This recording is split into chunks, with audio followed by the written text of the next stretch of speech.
Bonjour à toutes et à tous, j'espère que vous allez bien. Vous avez vu, j'ai toujours pas retiré le taureau, hein. J'ai failli, hein. Une semaine de baisse en plus et je foutais l'ours, hein. Il était arrivé, tout le bordel, il était bien là. Pas pour tout de suite mon chéri, reste dans ta grotte. On a prévu de se faire un peu driver par ce marché encore une fois. Non mais regardez-moi ce soleil les amis, ça brille, j'en ai la peau qui chauffe. Je vais aller mettre de l'indice anti-UV bordel. C'est incroyable, ça fait vraiment beaucoup de bien les gars.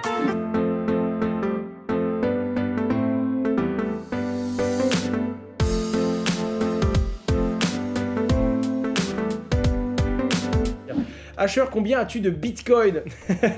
Non, je dis plus ces choses-là parce qu'après il y a des idiots qui pensent que j'ai ça en single sig et ils départent dans mon appartement avec une arme à feu et ils se disent oh avec un peu de chance il a tous ses bitcoins dans une petite boîte dans son salon et il peut tout me les donner. Les gens sont complètement tarés bordel. Avant j'étais plutôt décomplexé sur combien j'étais presque, enfin à quelques... Ouais, c'est terrible ce que j'allais dire. Mais globalement, j'étais plutôt précis sur ce que j'avais. Et alors, Léo, il faut qu'il disparaisse. Il faut qu'il s'en aille très très loin. Est-ce que je vous parle d'Haïti? J'ai envie de dire Haïtéum. Je pense que c'est Haïtéum. Vous pouvez dire Itum si ça vous plaît, ou Itum, mais globalement je vous conseille pas de le traduire de cette façon. Super, vous êtes plusieurs à avoir eu la même réflexion, je présume que dans la courbe vous êtes ici. C'est terrible. C'était très efféminé quand même la position que j'ai eue, tout de suite, c'est petit, très petit. Ben ouais justement.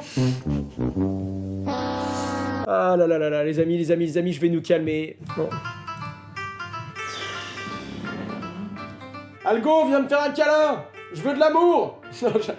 Cette phrase-là, elle sonnait pas un peu trop comme Bernard sur YouTube? Mais moi, je veux faire l'amour! Je veux faire l'amour! Les amis, cette musique m'a fait du bien.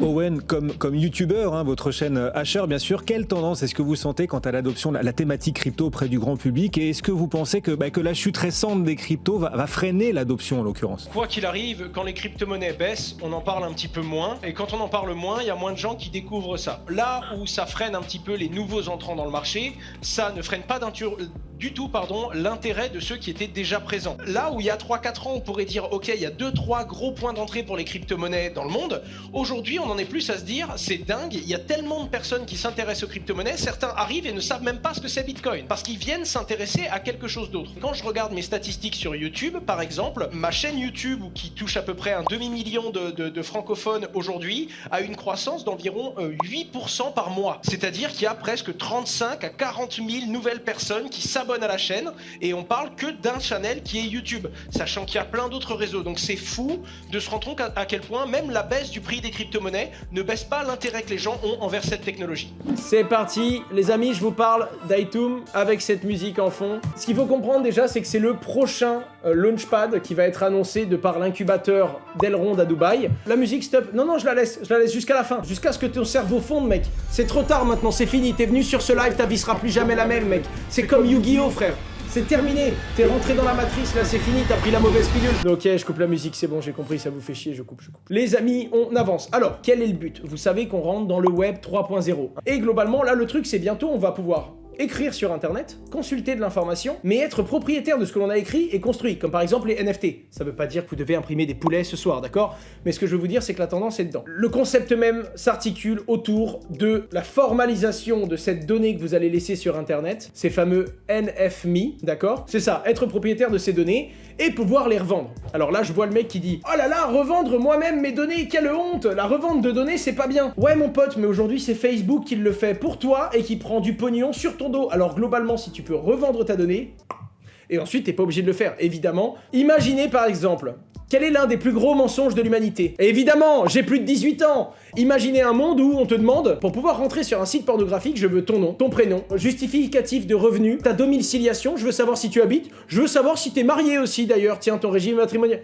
Jamais de la vie. Là, on sera dans un monde où les gens vont dire, attends, tu te fous pas un peu de ma gueule? Et là, tu dézoomes et tu dis, mais attends, je pourrais faire un KYC décentralisé, avoir un NFT qui prouve que j'ai bien mon nom, mon identité, mon adresse, et quand j'arrive sur un site porno, il pourrait me demander, bonjour, je voudrais consulter ton NFT, mais consulter uniquement la variable âge, et je te laisse rentrer. Tu vois ce que je veux dire? Ça, c'est un usage qui pourrait être fait sans libérer, parce que tu contrôles, en fait, les conditions que tu donnes, en étant sûr et certain que personne n'en abuse. Alors évidemment, arrêtez d'être dans le monde porno, là, c'est bon, on peut être dans le monde du foot, de la musique, ou de, je sais pas moi, des courses de chèvres sur Internet, peu importe. Les sites Internet vont pouvoir proposer des données bien précises à des utilisateurs et vous allez pouvoir soit les contrôler, soit les garder confidentielles, soit les supprimer s'il y a certaines choses que vous ne voulez pas. À savoir que ce fameux NFMe, vous ne pouvez pas l'échanger, hein, vous ne pouvez pas le vendre. Et évidemment, c'est un businessman, hein, on est sur Metaverse, NFT, Web 3.0, mais pour le coup, le connaissant, ils vont livrer un produit. Ça va peut-être prendre du temps, mais ils vont livrer un produit. Faudra faire attention quand même, parce qu'il y a quand même des allocations privées. Alors faites attention quand même, parce qu'il y a des investisseurs dont je fais partie, qui ont acheté des tokens avant. S'il prend beaucoup de valeur, il y a des gens qui vont vendre. Et donc Day One, ça peut être le sbeul sur le cours. Ils ont des bons market makers, mais c'est des projets qui vont se faire sur du long terme. Pour moi, quand des projets comme ça lancent leur token, le token peut se péter la gueule à hauteur de quelques semaines, d'accord? C'est tout pour Ethereum, donc voilà, intéressez-vous, mais pour l'instant, il n'y a rien d'autre que de l'intérêt à avoir, puisqu'on n'y est pas encore, quoi, tout simplement. Ce scandale quand même, un scandale qui a fait énormément de bruit, par exemple, depuis quelques jours. Ça concerne le protocole Wonderland. Que s'est-il passé chez Wonderland, Owen? Pour faire très simple, il y a quelqu'un, un anonyme, qui s'est adressé à un influenceur sur les réseaux. Influenceur qui est bien connu pour fouiner et pour essayer de suivre ce genre d'histoire un petit peu étrange dans le monde de la blockchain. Ils se sont rendus compte que le CFO du coup de Wonderland, qui s'appelait Ox Sifu, d'accord, donc c'est un pseudonyme, hein, on ne sait pas quel est l'être humain derrière ce pseudonyme-là, ils se sont rendus compte que cette personne avait déjà été dans un échange canadien de crypto-monnaies où le CEO était parti avec la caisse. Et donc naturellement la communauté s'est dit, est-ce que vous vous rendez compte que vous avez mis en tant que directeur administratif et financier quelqu'un qui a été dans de nombreux projets de fraude, de vol et d'escroquerie dans les crypto-monnaies auparavant? Le CEO lui-même a répondu que oui, mais qu'il estimait que tout le monde avait le droit à une deuxième chance, et c'est mal connaître Twitter et la communauté, puisque comme c'est un protocole décentralisé, la communauté a fait un vote et a voté pour virer le directeur administratif et financier, bien que le CEO désire le conserver. C'est assez fou parce que du coup on rebondit sur la limite entre l'anonymat et le pseudonymat. C'est un curseur de la vie privée. Si c'est totalement opaque, des gens peuvent en abuser et faire des choses graves, et si justement tout le monde donne son identité, on perd de la vie privée et de la confidentialité, donc c'est très très dur de jauger avec ça. Je vous souhaite une très très bonne soirée, merci à vous, je ne le rappellerai jamais assez. La valeur que j'ai sur les réseaux n'est autre que l'intérêt que vous me portez, vous êtes toujours présent, toujours bienveillant. Merci à vous les gars, on se retrouve et ça fait du bien de faire un live un petit peu plus long que d'habitude. Bonne soirée tout le monde, c'était vraiment un plaisir. Au revoir.